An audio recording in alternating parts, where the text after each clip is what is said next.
عن عبد الله بن عمر رضي الله تعالى عنه قال رسول الله صلى الله عليه وسلم أربع إذا كن فيك فلا عليك ما فاتك من الدنيا حفظ أمانة وصدق حديث وحسن خليقة وعفة في طاعة أو كما قال عليه الصلاة والسلام رواه أحمد بسند صحيح। সম্মানিত উপস্থিতি, প্রশংসা আল্লাহর জন্য। সবাই পড়ি আলহামদুলিল্লাহি রাব্বিল আলামিন।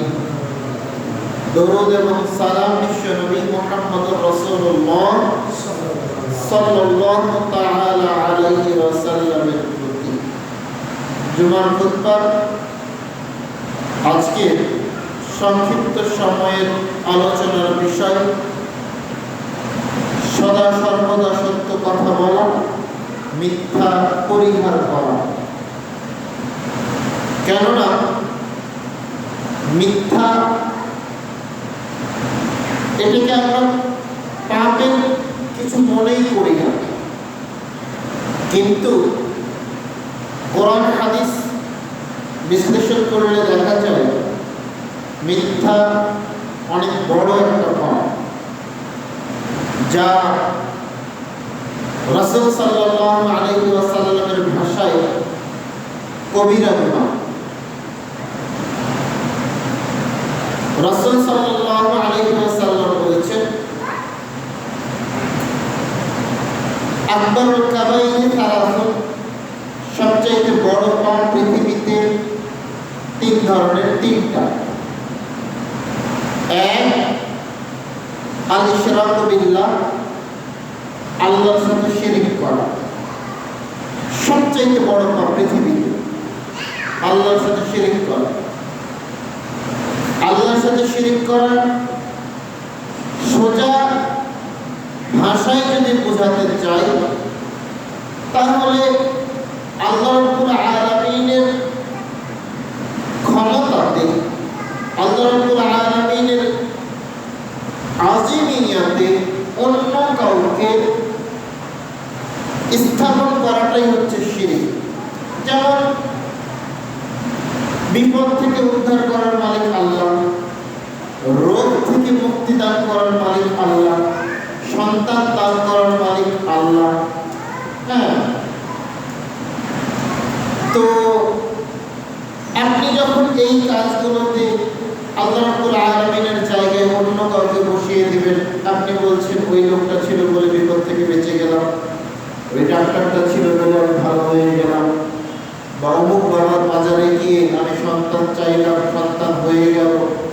তার মানে আপনি এগুলো দেওয়ার মালিক তো আল্লাহ, এগুলা আল্লাহই আপনাকে দিয়েছে।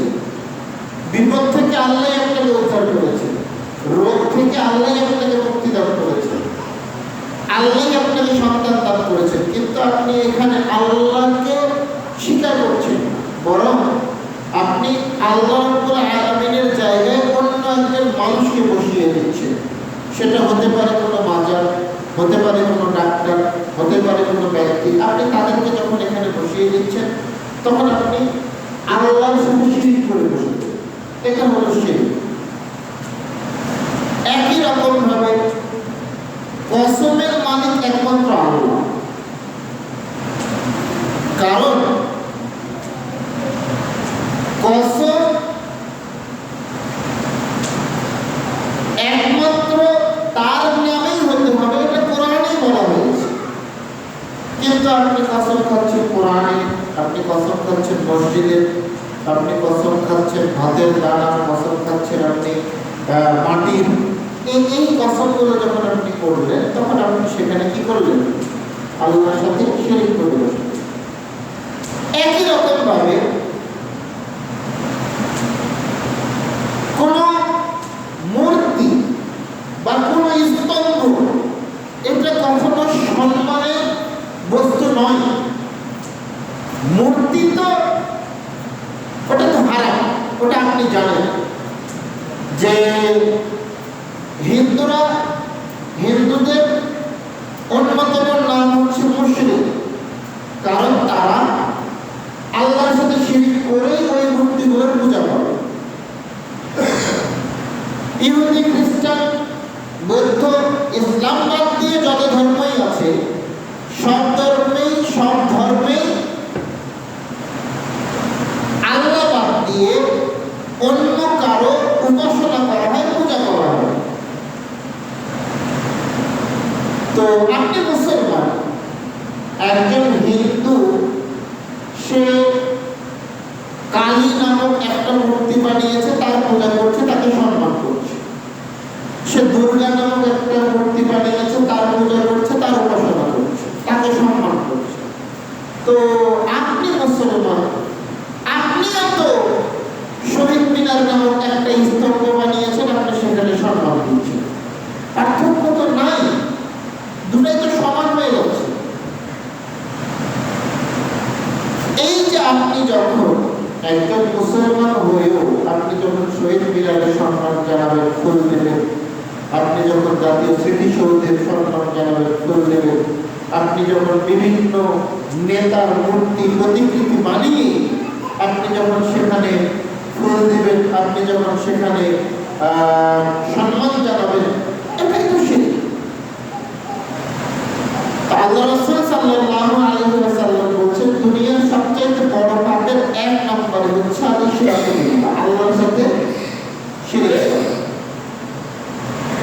দুই, উকুকুল ওয়ালিদাইন, পিতামাতার, বাপ মায়ের অবাধ্য হয়ে চলা। এটা হচ্ছে পৃথিবীর সবচেয়ে বড় পাপের 2 নম্বর। আপনি চিন্তা করে দেখেন,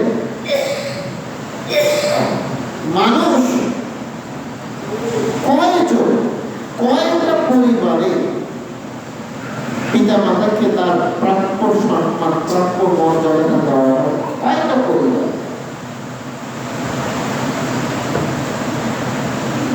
রাসূল সাল্লাল্লাহু আলাইহি ওয়াসাল্লামের হাদিস থেকে এবং কোরআনের আয়াত থেকে যেটা স্পষ্ট বোঝা যাচ্ছে, আল্লাহ রাব্বুল আলামিন যেখানে তার কোরআনের মধ্যে যেখানে তার ইবাদতের কথা বলেছেন, তার পরপরই তিনি বাপ মায়ের সাথে ভালো আচরণের কথা বলেছেন। আপনি সূরা বনী ইসরাঈল খুলে দেখেন, আপনি সূরা লুকমান খুলে দেখেন, আপনি প্রমাণ করেন আল্লাহ পিতামাতার সম্মানটা, মর্যাদাটা একেবারে তার পরপরে রেখেছে। সবার আগে আল্লাহর কথা, তারপরে হচ্ছে পিতামাতার কথা বলা হয়েছে। অথচ আমরা মানুষরা পিতামাতাকে তাদের প্রাপ্য সম্মান, প্রাপ্য মর্যাদা দেই না। পিতামাতার অবাধ্য হয়ে চলি, পিতামাতার কথার বাইরে গিয়ে চলি। অথচ আমরা চিন্তাও করি না যে এটা হচ্ছে পৃথিবীর সবচেয়ে বড় পাপের 2য় নাম্বার। আপনি এটাকে ছোট করে দেখার কোনো সুযোগ নাই, কোনো সুযোগ নেই। এরপরে 3 নম্বর সবচেয়ে বড় পাপ মিথ্যা কথা বলা। আজকের আলোচনার বিষয় হচ্ছে মিথ্যা পরিহার করা, সদা সর্বদা সত্য কথা বলা। এই মিথ্যাটাই হচ্ছে পৃথিবীর সবচেয়ে বড় পাপের 3 নম্বর। সবচেয়ে বড় পাপ কয়টা ছিল? 3টা ছিল। 1 নম্বরে ছিল শিরক, 2 নম্বরে পিতামাতার অবাধ্য হয়ে চলা, আর 3 নম্বরে হচ্ছে মিথ্যা কথা বলা। শিরক করলে যা গুনাহ হয়, পিতামাতার অবাধ্য হলেও সেই গুনাহই হয়, আবার মিথ্যা কথা বললেও সেই গুনাহই হয়। অথচ আমরা মিথ্যাকে পাপ, গুনাহ মনেই করি। মিথ্যা যে একটা পাপ, মিথ্যা যে একটা গুনাহ, এটা আমরা মনেই করি না। আজও মুসলমান, আজও মুসলমান। মিথ্যা ছাড়তে হবে, মিথ্যা পরিহার করতে হবে। এজন্যই মিথ্যা পরিহার করতে হবে, কারণ মিথ্যা হচ্ছে সবচেয়ে বড় পাপ।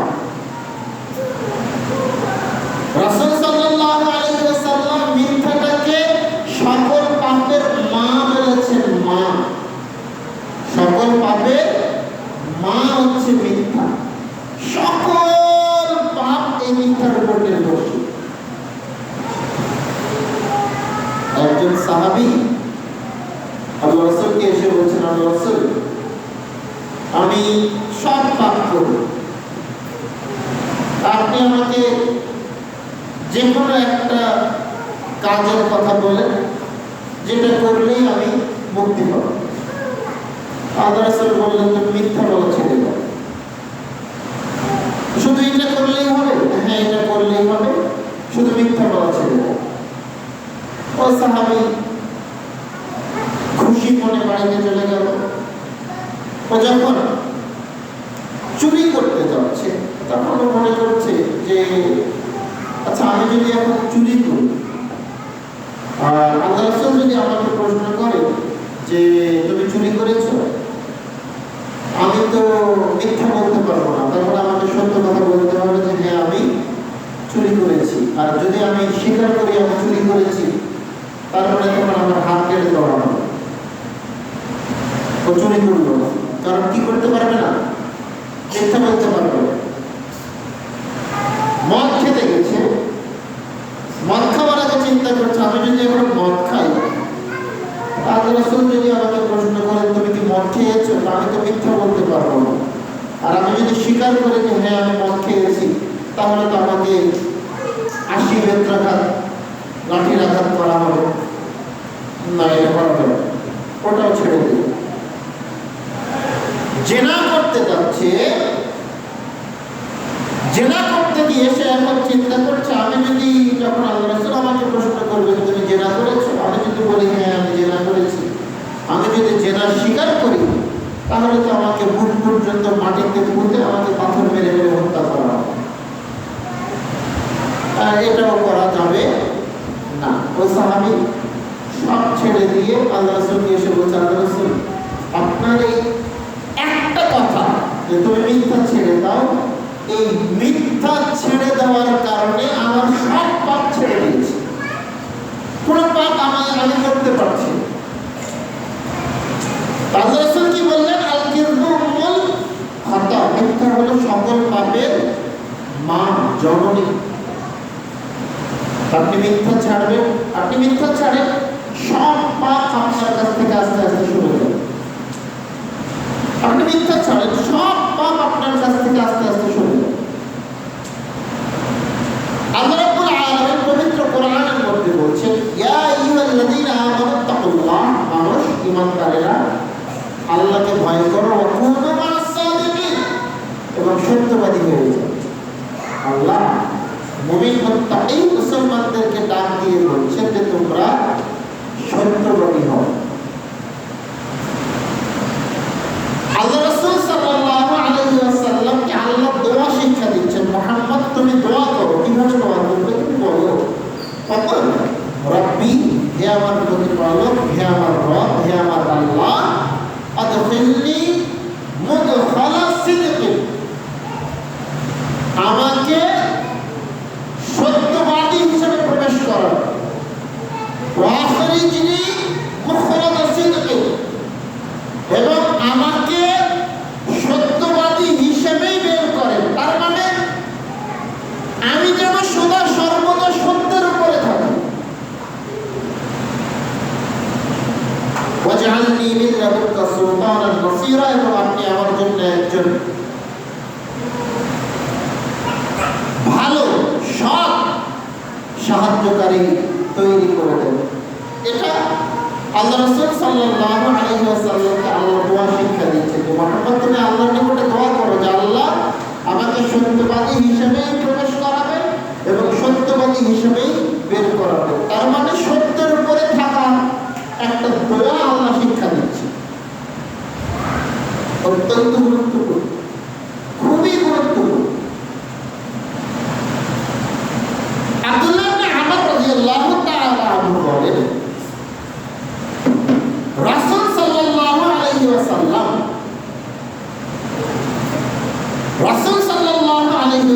বলেছেন যে আরবাউন ইযা কুননা ফিকা ফাআলাইকা মা ফাতাকা মিনাদ দুনিয়া, শোনো তোমার মধ্যে যদি চারটা জিনিস থাকে, চারটা জিনিস যদি তোমার মধ্যে থাকে, তাহলে দুনিয়া আখিরাতের সব কিছু তুমি পেয়ে গেছো। চারটা জিনিস যদি তুমি দুনিয়াতে অর্জন করতে পারো, তাহলে দুনিয়াও তোমার, আখিরাতও তোমার। মাত্র 4টা জিনিস। এক, হিফজ আমানাতে, আমানতদারিতা। তোমার মধ্যে যদি আমানতদারিতা থাকে তাহলে তুমি দুনিয়ার সবচেয়ে সুখী ব্যক্তি, পরকালেও তোমার মুক্তি আছে। আমানতদারিতা। আমানতদারিতা কি? আপনাকে একটা দায়িত্ব দেওয়া হয়েছে, সেটা যে দায়িত্বই হোক না কেন, সেটা যে দায়িত্বই হোক না কেন, আপনি যখন ওই দায়িত্বটা পুঙ্খানুপুঙ্খরূপে পালন করবেন, ওটা হচ্ছে আমানতদারিতা। আপনাকে কেউ একজন, মনে করেন আপনাকে কেউ একজন 10টা 100 টাকার নোট দিল। 10টা 100 টাকার নোট মানে কত? 1000 টাকা। ভাই এই টাকাটা আপনার কাছে রাখেন, পরে আমি নিয়ে দিব।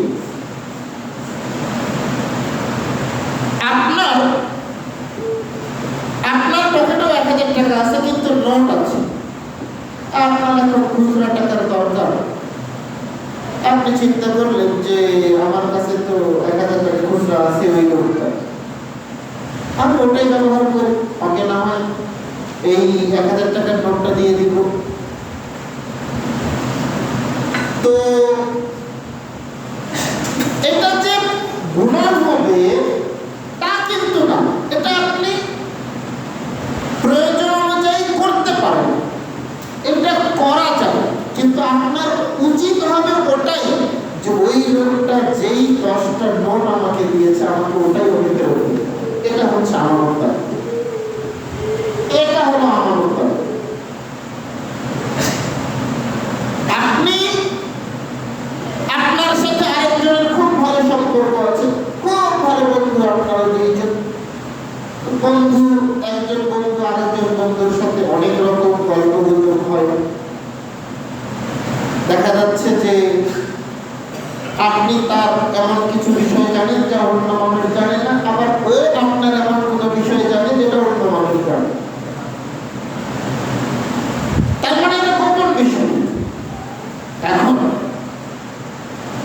ওই গোপন বিষয়টা আপনার নিকটে ওইভাবেই রাখতে হবে, এটা হচ্ছে আমানতদারিতা। আপনি এই কথাটা অন্য কাউকে বলতে পারবেন, আপনি এই কথাটা অন্য কাউকে বলতে পারবেন না, কারণ এটা হচ্ছে আমানত। আল্লাহ রাসূল বলছেন 4টা জিনিস যদি তোমার মধ্যে থাকে তাহলে তুমি দুনিয়াতেও সফল, পরকালেও সফল। এক, হিফজ আমানাতে। তোমার মধ্যে যদি আমানতদারিতা থাকে তাহলে তুমি দুনিয়াতেও সফল, পরকালেও সফল। 2, সিদক হাদিসে, সত্যবাদিতা। যদি আপনি সদা সর্বদা সত্য কথা বলতে পারেন তাহলে আপনি দুনিয়াতেও সফল, আখিরাতেও সফল। আপনি দুনিয়াতেও সফল, আখিরাতেও সফল, যদি আপনি সদা সর্বদা সত্য কথা বলতে পারেন। 3, হুসন খলিকাতি। যদি আপনার চরিত্র ভালো হয়, যদি আপনার আচার আচরণ ভালো হয়, যদি আপনার ব্যবহার ভালো হয়, তাহলে আপনি দুনিয়াতেও সফল, আখিরাতেও সফল। চরিত্র ভালো করতে হবে, আচার ব্যবহার ভালো করতে হবে। আপনার মনে নাই ওই হাদিস? আল্লাহ রাসূল সাল্লাল্লাহু আলাইহি ওয়াসাল্লাম বলেছেন, কিয়ামতের মাঠে দাঁড়িপাল্লায় মিজানে সবচাইতে ভারী, সবচাইতে ওজন আমল হচ্ছে আপনার চরিত্র, আপনার উত্তম চরিত্র। দাঁড়িপাল্লায় একদিকে পাপ তুলে দেওয়া হবে, একদিকে নেকি তুলে দেওয়া হবে। পাপ যতই হোক না কেন, যত পাপ হোক না কেন, আপনার চরিত্র যদি ভালো হয়, আপনার আচার ব্যবহার যদি ভালো হয়, তাহলে ওই আচার ব্যবহার, ওই চরিত্র যখন আল্লাহ দাঁড়িপাল্লার নেকির পাল্লায় তুলে দেবেন, ওই পাল্লাটা ভারী হয়ে যাবে। বুঝেননি আমার কথা? বুঝতে পারেন? আপনার চরিত্র, আপনার আচার ব্যবহার আপনার সকল পাপকে হালকা করে দেবে। হাদিস থেকে এটা বোঝা যাচ্ছে এটা আমার কথা না। আপনার চরিত্র, আপনার আচার ব্যবহার যদি ভালো হয়, আপনার সকল পাপকে হালকা করে দেবে আপনার এই একটা গুণ। চরিত্রকে ভালো করতে হবে, আচার ব্যবহারকে ভালো করতে হবে। কারোর সাথেই আপনি খারাপ ব্যবহার করতে পারবেন, কারোর সাথে। স্ত্রীর সাথেও ভালো আচরণ করতে হবে, বাপ মায়ের সাথে তো খারাপ আচরণ করাই যাবে না। সন্তান সন্ততিদের সাথেও ভালো আচরণ করতে হবে, প্রতিবেশীর সাথেও ভালো আচরণ করতে হবে, এমনকি কাজের লোকের সাথেও ভালো আচরণ করতে হবে।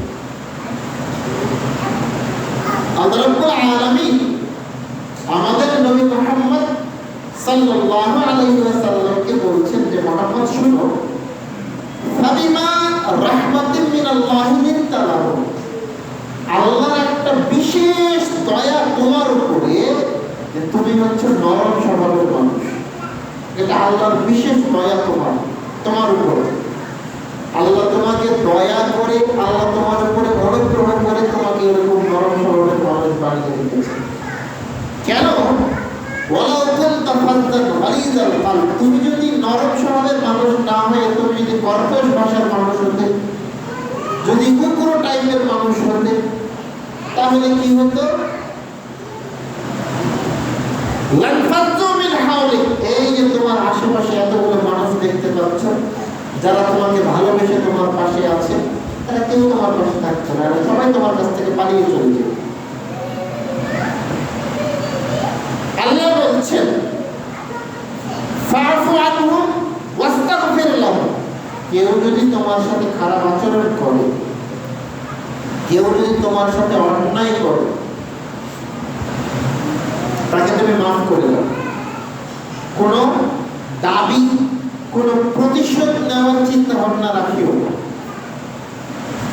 কোনো দাবিও রাখিও না, প্রতিশোধ নেওয়ার চিন্তা ভাবনাও রাখিও না। ফা'ফু আনহুম, তাদেরকে তুমি মাফ করে দাও। শুধু মাফ করেও না, ওয়াস্তাগফির লাহুম, এবং আল্লাহকেও বলো যে আল্লাহ, ওই লোকটা আমার সাথে অন্যায় করে আল্লাহ ভুল করেছে, আল্লাহ আমি ওকে মাফ করে দিলাম, আল্লাহ তুমি আমাকে মাফ করে।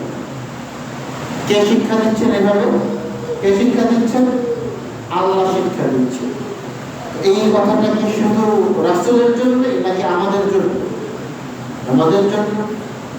মানুষের সাথে মানুষ চলতে ফিরতে দ্বিমতের কারণে, চিন্তা ভাবনা অন্য হওয়ার কারণে, মানুষের সাথে মানুষের দ্বন্দ্ব, মানুষের সাথে মানুষের ঝগড়া বিবাদ, এটা হয়, হতে পারে। এটাকে কখনো মনের মধ্যে পুষে রাখবেন, কখনো এটাকে মনের মধ্যে পুষে রাখবেন, কখনো প্রতিশোধ নেওয়ার চিন্তা করবেন যে এই প্রতিশোধ আমি নিয়ে ছাড়বো, এই চিন্তা কখনো রাখিয়ে, কখনো রাখিয়ে। আপনার মনে নেই ওই সাহাবের কথা? মাঝে মধ্যে যে সাহাবের কথা বলে আল্লাহ রাসূল বলছেন, ওই যে মসজিদে দিয়ে দরজা দিয়ে একটা লোক ঢুকবে, লোকটা জান্নাত, মনে নাই হাদিসটা? 3 দিন আল্লাহ রাসূল একজন সাহাবের কথাই বললেন, লোকটা জান্নাত।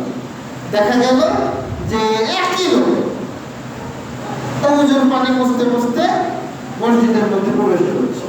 একজন সাহাবী জানার চেষ্টা করলো, কি আমল করে, কি আমল করে, কেন কেন আল্লাহ রাসূল তাকে 3 দিন বললেন লোকটা জান্নাত।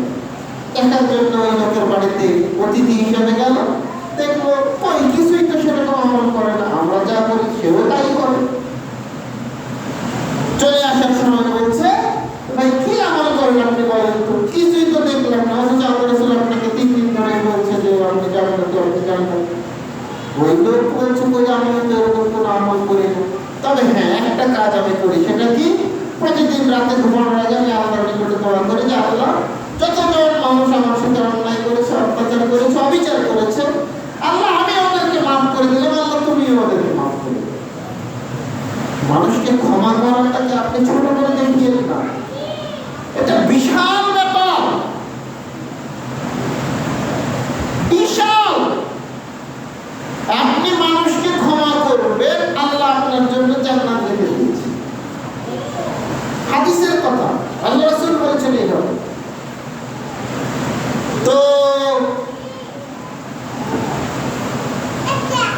4টা জিনিস আছে যার দুনিয়াতেও সফল, পরকালেও সফল। তার মধ্যে 3 নম্বর কি বলছিলাম? উত্তম চরিত্র। আপনার আচার ব্যবহার ভালো হতে হবে, আপনার চরিত্র ভালো হতে হবে। 4 ওয়াইফাতুল লিতা'মাতি। চতুর্থ নাম্বার হচ্ছে বৈধ রুজি, হালাল রুজি আছে যার, সে দুনিয়াতেও সফল, আখিরাতেও সফল। মনে থাকবে না 4টা কথা? আল্লাহ রাসূল কি বললেন? 4টা জিনিস আছে যার, দুনিয়াতেও সফল, আখিরাতেও সফল। 1 নাম্বার ছিল আমানতদারি, 2 নাম্বার সত্যবাদী, সত্য কথা বলতে হবে, 3 তার ধারে কাছেও যাওয়া যাবে, 3 চরিত্র ভালো হতে হবে, আচার ব্যবহার ভালো হতে হবে, 4 রিজিক হালাল হতে হবে। এই 4টা জিনিস যদি আপনার থাকে তাহলে আপনি দুনিয়াতেও সফল, আখিরাতেও সফল। আমি বলিনি এই কথা বলেছে বিশ্বনবী মুহাম্মদ রাসূলুল্লাহ সাল্লাল্লাহু আলাইহি ওয়াসাল্লাম। আব্দুল্লাহ ইবনে আমর রাদিয়াল্লাহু তাআলা আনহু বলেন, আল্লাহ রাসূলকে প্রশ্ন করা হলো, আল্লাহ রাসূল আইয়ুন নাস আফজাল, সবচেয়ে ভালো মানুষ কে বলেন তো?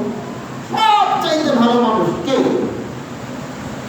আল্লাহ রাসূল বললেন, কুল্লু সাদুক কুল্লু মাহমুমিল কলব ওয়া সাদুকুল লিসান। প্রত্যেক নিষ্কলুষ ব্যক্তি আর সত্যবাদী ব্যক্তি, এই দুইজন হচ্ছে সবচেয়ে ভালো মানুষ। কুল্লু মাহমুমুল কলব ওয়া সাদুকুল লিসান, প্রত্যেক নিষ্কলুষ ব্যক্তি আর সত্যবাদী ব্যক্তি এরা হলো সবচেয়ে ভালো মানুষ। তো সাহাবারা বলছে, আল্লাহ রাসূল সাদুকুল লিসান না আরফু, বুঝলাম সত্যবাদী ব্যক্তি ভালো মানুষ, কিন্তু এই যে আপনি আরেকটা শব্দ ব্যবহার করলেন মাহমুমুল কলব, ওয়ামাল মাহমুমুল কলব, এই নিষ্কলুষ ব্যক্তি কারা? আল্লাহ রাসূল বলছেন নিষ্কলুষ ব্যক্তি হুয়া নাকিয়্যু ওয়া তাকিয়্যু। নিষ্কলুষ ব্যক্তি হচ্ছে ওই ব্যক্তি যে পরহেজগার, যে একেবারে আল্লাহর ইবাদতের সাথে কোনো কম্প্রোমাইজ করে না।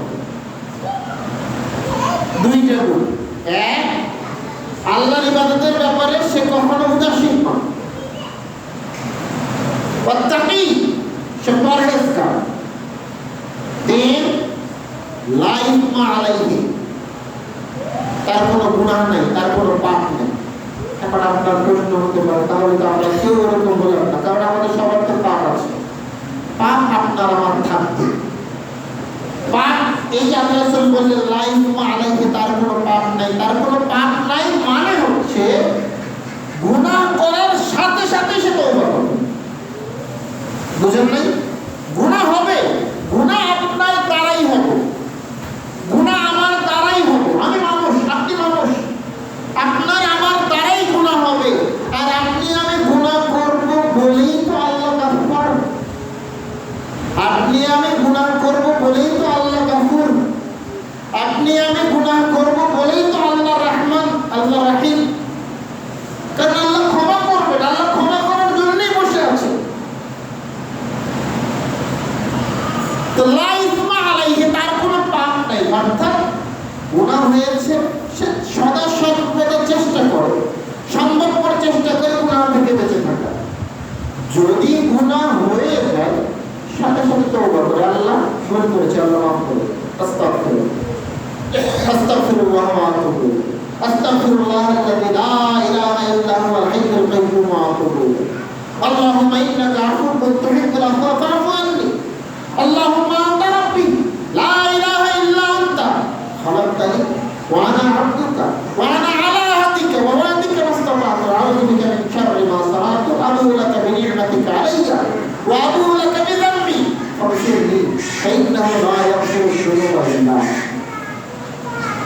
পাপ হয়েছে, গুনাহ হয়েছে, এতগুলো দোয়া আল্লাহ রাসূল শিক্ষা দিয়েছে, পরে মাফ করে দেন, মাফ চেয়ে নেন আল্লাহর দরবারে। আপনি মাফ চাইবেন, আল্লাহ মাফ করবেন।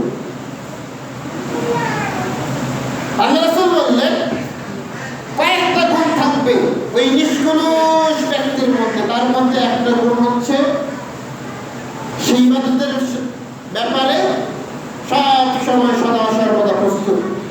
2 সে পরহেজগার। 3 তার কোনো গুনাহ থাকবে না, পাপ থাকবে না, পাপ হবে সাথে সাথে মাফ চেয়ে নেবে।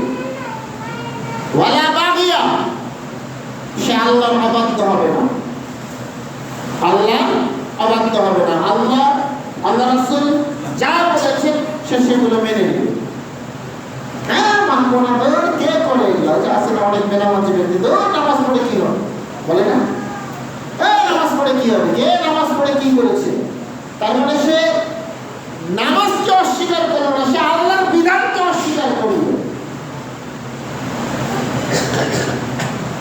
তো এই নিষ্কলুষ ব্যক্তির মধ্যে আরেকটা গুণ থাকলো, সেটা হচ্ছে ওয়ালা বাগিয়া, সে আল্লাহর অবাধ্য হবে না, আল্লাহ রাসূলের অবাধ্য হবে না, ইসলামের অবাধ্য হবে না। ওয়ালা বিল্লাহ, সে কি করবে না? সে খেয়ানত করবে না। তার নিকটে যা রাখা হবে, যে আমানত রাখা হবে, সে সেই আমানতকে রক্ষা করবে। 6 ওয়ালা হাসাদা, তার মধ্যে লোভ থাকবে না। তাহলে আমরা যদি এই হাদিসটাকে এভাবে বলি যে আল্লাহ রাসূলকে যখন প্রশ্ন করা হলো আল্লাহ রাসূল সবচাইতে ভালো মানুষ কে, আল্লাহ রাসূল উত্তর দিয়েছেন এভাবে, আমরা এটাকে এখন একত্রিত করি। আল্লাহ রাসূলের ভাষায় সবচাইতে ভালো মানুষ 1 যে সত্য কথা বলে, 2 যে আল্লাহর ইবাদতে সদা সর্বদা প্রস্তুত, 3 যে ব্যক্তি পরহেজগার, 4 যে ব্যক্তি যার কোনো পাপ নাই, অর্থাৎ পাপ হবে, পাপ হওয়ার সাথে সাথে সে আবার কি করবে? ক্ষমা চেয়ে।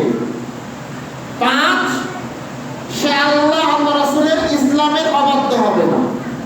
6 তার মধ্যে তার নিকটে আপনি যা আমানত রাখবেন, যেভাবে আমানত রাখবেন, সে সেটাকে সেভাবে রক্ষা করবে, আমানতের খেয়ানত করবে না। 7 তার মধ্যে লোভ লালসা থাকবে না। লোভ কোনটা? ওই যে ওর এত কিছু, আমার হচ্ছে না কেন? হ্যাঁ, আল্লাহ রাব্বুল আলামিন পবিত্র কোরআনের মধ্যে বলছেন আল-হাকুমুত তাকাসুর, লোভ তোমাদেরকে ব্যস্ত করে রেখেছে। প্রত্যেকটা মানুষের মধ্যে লোভ আছে, সবার মধ্যে লোভ আছে। আর এই লোভ যখন আপনার মধ্যে ঢুকবে, যখন লোভ মানুষের মধ্যে ঢুকে, তখন মানুষ হালাল হারাম বুঝে না। বুঝেন নাই আমার কথা? যখন একজন মানুষের মধ্যে লোভ ঢুকে যায়, ওই মানুষ তখন হালাল হারাম বুঝে না। লোভ ছাড়তে হবে। আল্লাহ রাসূল এই 7টা কথা বললেন। সত্য কথা বলা, হ্যাঁ, তারপরে আপনার এই যে 7টা সিরিয়াল আমি দিয়ে দিলাম, 1 নম্বরে থাকবে সত্য কথা, 2 নম্বরে থাকবে আল্লাহর ইবাদতে সদা সর্বদা প্রস্তুত, 3 নম্বরে হবে আপনার পরহেজগারিতা, তারপরে 4 নম্বরে হবে পাপ থাকবে না, পাপ হবে সাথে সাথে ক্ষমা চেয়ে নেবে। 5 নম্বরে হবে যে আপনার সে কোনো কি করবে না, অবাধ্য হবে না, আল্লাহ রাসূলের অবাধ্য হবে না। 6 নম্বরে সে আমানত রক্ষা করবে। আর 7 নম্বরে তার মধ্যে কি থাকবে না? লোভ থাকবে না। এই লোকগুলো হচ্ছে দুনিয়ার সবচাইতে ভালো মানুষ আল্লাহ রাসূলের ভাষায়। আল্লাহ রাব্বুল আলামিন আমাদেরকে এই বিষয়গুলো বোঝার তৌফিক দান করুন। আল্লাহুম্মা আমিন।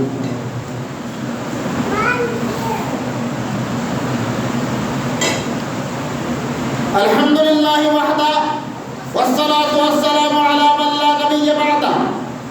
আবু উমামা রাদিয়াল্লাহু তাআলা আনহু বলেন, রাসূল সাল্লাল্লাহু আলাইহি ওয়াসাল্লাম বলেছেন, আনা যাইনুন বিবাইতিন ফি রাবাদিল জান্নাতি লিমান তারাকাল মিরা ওয়া ইন কানা মুহিত্তা। আমি ওই ব্যক্তির জন্য জান্নাতে একটা ঘরের জিম্মেদার হলাম, যেই ব্যক্তি সত্যবাদী হওয়ার পরেও তর্ক ছেড়ে দেয়। কোন একটা বিষয় নিয়ে আপনার সাথে একজন লোকের মনে করেন তর্ক লেগেছে, আপনি জানেন আপনি যেটা বলছেন ওটাই সত্য, ওটাই সঠিক, কিন্তু ওই লোক মানছে না, সে আপনাকে মিথ্যাবাদী প্রমাণ করার চেষ্টা করছে, সে আপনার উপরে ব্লেম দিচ্ছে, বিতর্ক লেগে গেছে, আপনি ওই তর্কটা ছেড়ে দিলেন, তর্ক ছেড়ে দিলেন, ওখান থেকে চলে আসলাম। এই যে আপনি সত্যবাদী হওয়ার পরেও তর্ক ছেড়ে দিলেন, এই তর্ক ছেড়ে দেওয়ার কারণে আল্লাহ রাসূল বলছেন ওই লোকের জন্য আমি জান্নাতে একটা ঘরের জিম্মেদার হয়ে গেলাম। তার মানে আপনি এখন একটা জান্নাতের ঘরের মালিক। ওয়ালি বাইতি ফি ওয়াসতিল জান্নাতি লিমান তারাকাল কিযবা ওয়া ইন কানা মাযিহ, যে ব্যক্তি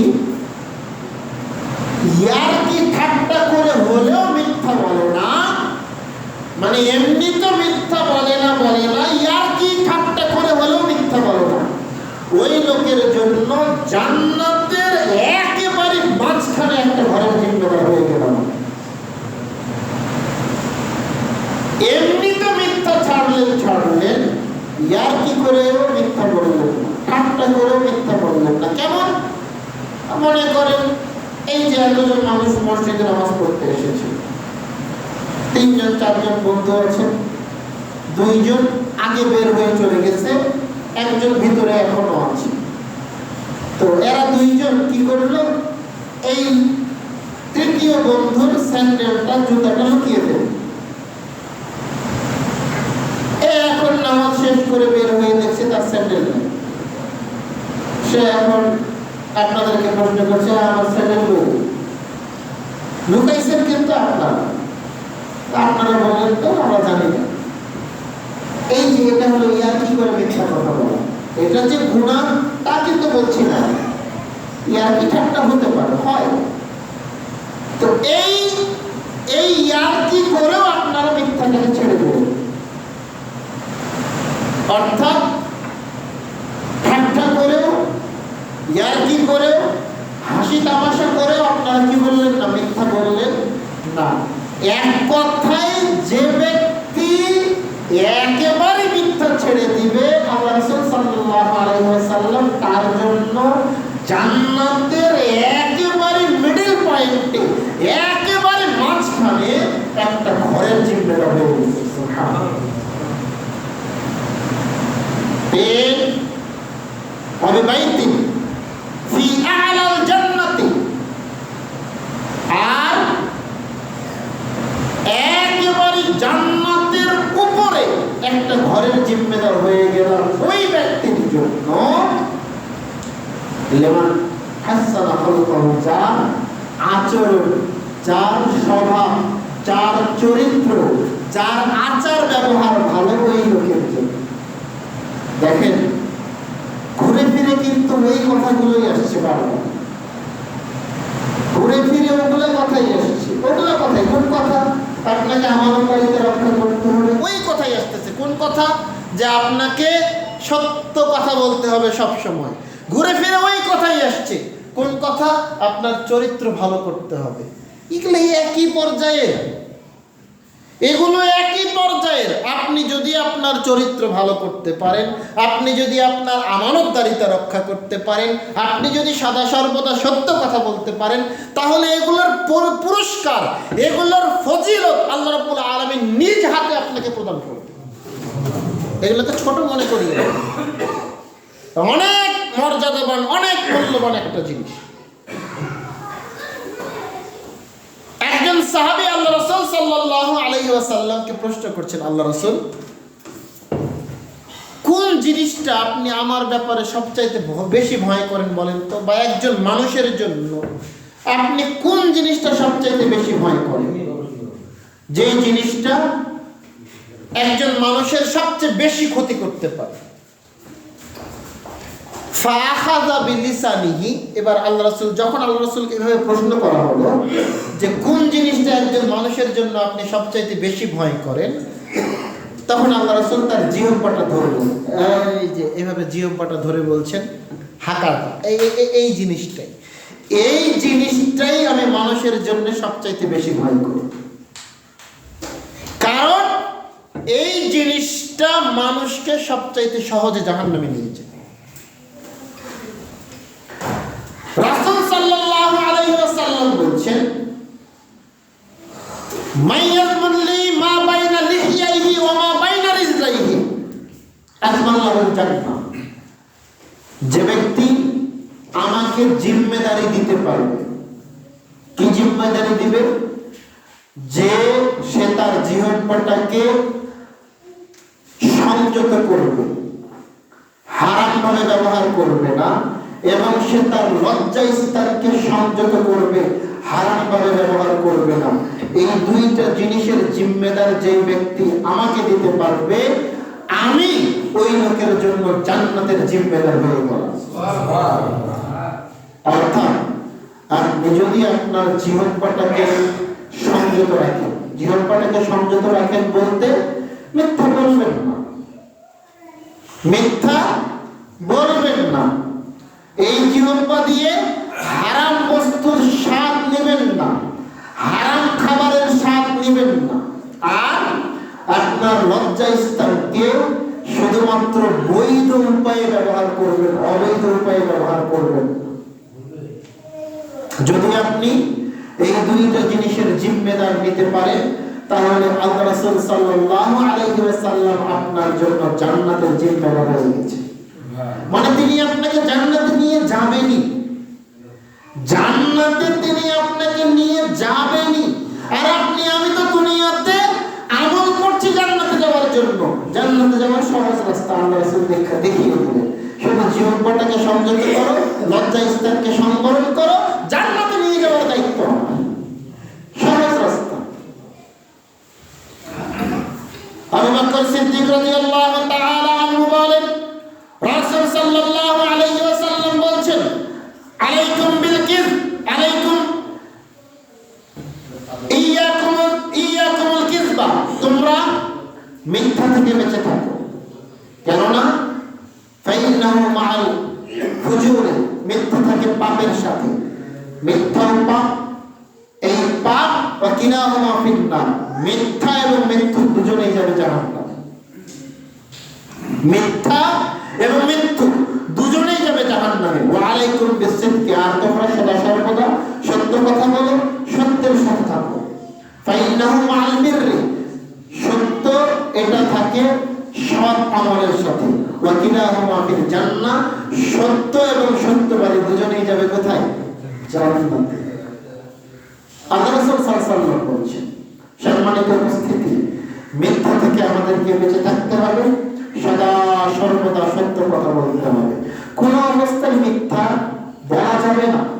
এমনকি আপনি আপনার সন্তানের সামনেও মিথ্যা আশ্বাস দিতে পারবেন না। আমরা অনেক সময় ছেলে মেয়েদেরকে বলি না যে ভালো করে পড়াশোনা করো, ভালো করে পড়াশোনা করে ভালো রেজাল্ট করো, তোমাকে ওই জিনিসটা কিনে দিব, এটা দিব, ওটা দিব, এরকম অনেক অফার আমরা কিন্তু সন্তানদেরকে দিয়ে থাকি। আবু হুরায়রা রাদিয়াল্লাহু তাআলা আনহু বলেন, রাসূল সাল্লাল্লাহু আলাইহি ওয়াসাল্লাম বলেছেন যে কোন পিতামাতা যদি তার সন্তানকে কোনো কিছুর কথা বলে যে আসো আমি তোমাকে এটা দেব, ফালাম ইউতি, অতঃপর দিল না, আশ্বাস দিল, ওয়াদা করলো যে তুমি আসো এটা করো তোমাকে ওটা দেব, এরকম আশ্বাস দিল, ওয়াদা করলো, কিন্তু ওই ওয়াদা রক্ষা করলো না, তাহলে ওই মা বা ওই বাবা মিথ্যাবাদী হিসেবে প্রমাণিত হবে। হাদিস বুখারী মুসলিম। আব্দুল্লাহ ইবনে আমর রাদিয়াল্লাহু তাআলা আনহু বলেন, একদিন আমার মা আমাকে ডাকছেন, ইয়া আব্দুল্লাহ ইতি, আব্দুল্লাহ আসো আমি তোমাকে কিছু দেব। ওয়া রাসূলুল্লাহ সাল্লাল্লাহু আলাইহি ওয়াসাল্লাম কায়দান ইনদাহু, আল্লাহ রাসূল আমাদের বাড়িতে ওই সময় বসে আছেন। আল্লাহ রাসূল এখন আমার মাকে বলছেন, এই তুমি কি তোমার ছেলেকে ডাকছো, কি দেওয়ার জন্য ডাকছো বলো তো? তো আমার মা বলছেন যে আমি তাকে খেজুর দেওয়ার জন্য ডাকছি, ও যদি আমার কাছে আসে আমি তাকে খেজুর দেব। আল্লাহ রাসূল বলছেন, শোনো শোনো শোনো, যদি তুমি তোমার ছেলেকে ডাকার পরে সে তোমার কাছে আসার পরে যদি তুমি তাকে না দাও, তাহলে এটা মনে রাখিও তুমি কিন্তু আল্লাহর খাতায় মিথ্যাবাদীর নাম, মিথ্যাবাদী হিসেবে লেখা হয়ে যাবে তোমার নাম। তো এরকম অনেক বাবা মা আছেন, সন্তানকে অনেক সময় অনেক প্রতিশ্রুতি দিয়ে থাকে, অনেক প্রতিশ্রুতি দিয়ে থাকে। তো এই যে এই হাদিসগুলো কিন্তু আপনার আমার জন্য কিন্তু অনেক বড় শিক্ষা। আপনার বাচ্চা দূরে আছে, আপনি হাত মুখ করে বলছেন আয় আয় এটা দিব আয়, ও তো আর বোঝে না যে আপনার হাতে কিছু নেই, ও তো আর বোঝে না যে আপনার হাতে কিছু নেই। আপনি ডাকলেন, বাচ্চা আসলো, আপনি তাকে ধরে নিলেন, আদর করছেন, কিন্তু হয়তো আসলে আপনার আদরের জন্য আসলে ওকে আপনি লোভ দেখিয়েছেন, কোনো একটা জিনিস দেওয়ার কথা বলেছেন যে আসলে যে দিব হাতের মধ্যে, আপনি তাকে লোভ দেখিয়েছেন কিন্তু আপনি তাকে দিলেন না। এটা আপনার কাছে মনে হতে পারে এটা সাধারণ একটা খেলা, আপনার কাছে এটা সাধারণ একটা খেলা মনে হতে পারে, কিন্তু হাদিস থেকে বোঝা যাচ্ছে এটা কোনো খেলা নয়, এটা হচ্ছে সরাসরি মিথ্যা, এটা সরাসরি মিথ্যা। এটা থেকে বেঁচে থাকতে হবে, এটা থেকে বেঁচে থাকতে হবে। আপনি জানেন, আপনি হয়তো শুনেছেন ইমাম বুখারী রাহিমাহুল্লাহ দীর্ঘ পথ অতিক্রম করে চলে গেছেন একটা মুহাদ্দিসের কাছে হাদিস শিক্ষা নেওয়ার জন্য, অনেক পথ অতিক্রম করছেন। গিয়ে যখন তিনি ওই মুহাদ্দিসের বাড়িতে গেলেন, যাওয়ার পরে দেখছেন যে ওই মুহাদ্দিসের হাত থেকে তার ঘোড়াটা ছুটে গেছে। তো ওই মুহাদ্দিস এখন, ওই ব্যক্তি এখন কি করছে, তার হাতের মানে তার গায়ের চাদরটা একটা পটলা করেছে, পটলা করে ঘোড়াটাকে লোভ দেখাচ্ছে, আয় আয় আমরা বলি এরকম ভাবে ঘোড়াটাকে লোভ দেখাচ্ছে, ডাকছে। যখন ঘোড়াটা তার নিকটে আসলো, সেই ঘোড়াটাকে ধরে ফেলল। তো ইমাম বুখারী রাহিমাহুল্লাহ উনি চিন্তা করছেন যে যেই লোক একটা অবলা প্রাণীকে ধোঁকা দিতে পারে, ওই লোকের কাছে কি আমার হাদিস নেওয়া সহ্য হবে? ওই লোকের কাছে কি আমার হাদিস নেওয়া যাবে? ওই লোকের কাছে কি আমি ভালো কিছু শিক্ষা নিতে পারবো? পারবো না। ইমাম বুখারী এত দূর হেঁটে হেঁটে এসেছেন ওই লোকের কাছে হাদিস শিক্ষা নেওয়ার জন্য। যখন দেখলেন যে এই লোকটা ওই ঘোড়াটাকে ধোঁকা দিচ্ছে, তিনি তার কাছ থেকে হাদিস নিলেন, ওখান থেকে চলে গেলেন। এখান থেকে এই যে এই আল্লাহ রাসূলের এই হাদিস দুইটা আর এই ঘটনাটা আপনি একত্রিত করেন, অনেক বড় শিক্ষা পাবেন। এমনি এমনি ইমাম বুখারীর এই সহিহ বুখারী সম্পর্কে বলা হয় নাই যে আসাহুল কিতাব বাদা কিতাবিল্লাহ, একেবারে কোরআনের পরে দুনিয়াতে যদি কোনো সহিহ কিতাব থাকে এক নম্বরে হচ্ছে সহিহ বুখারী, এক নম্বর। কারণ ইমাম বুখারী রাহিমাহুল্লাহ এরকম স্বভাবের মানুষ ছিলেন, এরকম স্বভাবের মানুষ ছিলেন। তো বলছিলাম, আপনি আপনার সন্তানকে ডাকছেন, হয়তো আপনার কাছে ওটা খেলনা মনে হতে পারে, হয়তো আপনার কাছে এটা গুনাহ মনে না হতে পারে, কিন্তু আল্লাহ রাসূলের ভাষা অনুযায়ী বোঝা যাচ্ছে এটা হচ্ছে মিথ্যা। আর মিথ্যা কি? মিথ্যা হচ্ছে পৃথিবীর সবচাইতে বড় পাপের তৃতীয় নম্বর। মিথ্যা থেকে বাঁচতে হবে। সম্মানিত উপস্থিতি, মিথ্যা অত্যন্ত ভয়াবহ একটা পাপ, একটা গুনাহ। আপনাকে আমাকে এখান থেকে বেঁচে থাকতে হবে, সদা সর্বদা সত্য কথা বলতে হবে, সদা সর্বদা সত্যের উপরে থাকতে হবে, কখনোই মিথ্যা বলা যাবে না।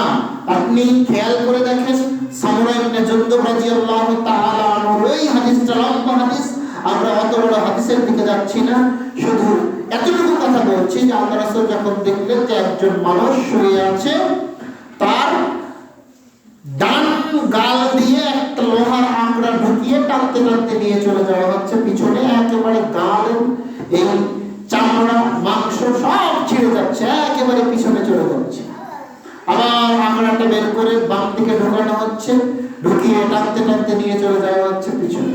আল্লাহ রাসূল প্রশ্ন করলেন, ওই লোক কারা? আল্লাহ রাসূলকে উত্তরে দেওয়া হলো, এরা হচ্ছে আপনার উম্মতের ওই ব্যক্তি যারা মিথ্যা কথা বলতো। এটা হচ্ছে কবরের শাস্তি, এটা হলো কবরের শাস্তি। এভাবে মিথ্যাবাদীদেরকে, মিথ্যুকদেরকে শাস্তি দেওয়া হবে। আপনি মরলেই ওই শাস্তিগুলো আপনার উপরে কার্যকর হবে। তাই আমাদেরকে সম্ভবপর চেষ্টা করতে হবে মিথ্যা থেকে বেঁচে থাকা। আমাদেরকে সত্য কথা বলতে হবে, সত্যবাদীদের সাথেই থাকতে হবে। আল্লাহ রাব্বুল আলামিন আপনাকে আমাকে মিথ্যা থেকে বেঁচে থাকার এবং সদা সর্বদা সত্য কথা বলার তৌফিক দান করুন। আল্লাহুম্মা আমিন। আল্লাহ তোমার অনেক দয়া, তোমার অনেক রহমত, আল্লাহ তুমি আমাদেরকে মাফ করো। আল্লাহুম্মা আমিন। আল্লাহ তুমি আমাদেরকে সত্যবাদী হওয়ার তৌফিক দান করো। আল্লাহুম্মা আমিন। আল্লাহ আমরা যেন মিথ্যাকে পরিহার করতে পারি, পরিত্যাগ করতে পারি এবং সদা সর্বদা সত্য কথা বলতে পারি। আল্লাহ সেই তৌফিক তুমি আমাদেরকে দান করো। আল্লাহুম্মা আমিন। এই দাবি, এই দোয়া তোমার দরবারে রেখে আজকের বক্তব্য শেষ করছি। সুবহানাকা আল্লাহুম্মা ওয়া বিহামদিকা আশহাদু আল লা ইলাহা ইল্লা আনতা আস্তাগফিরুকা ওয়া আতুবু ইলাইক।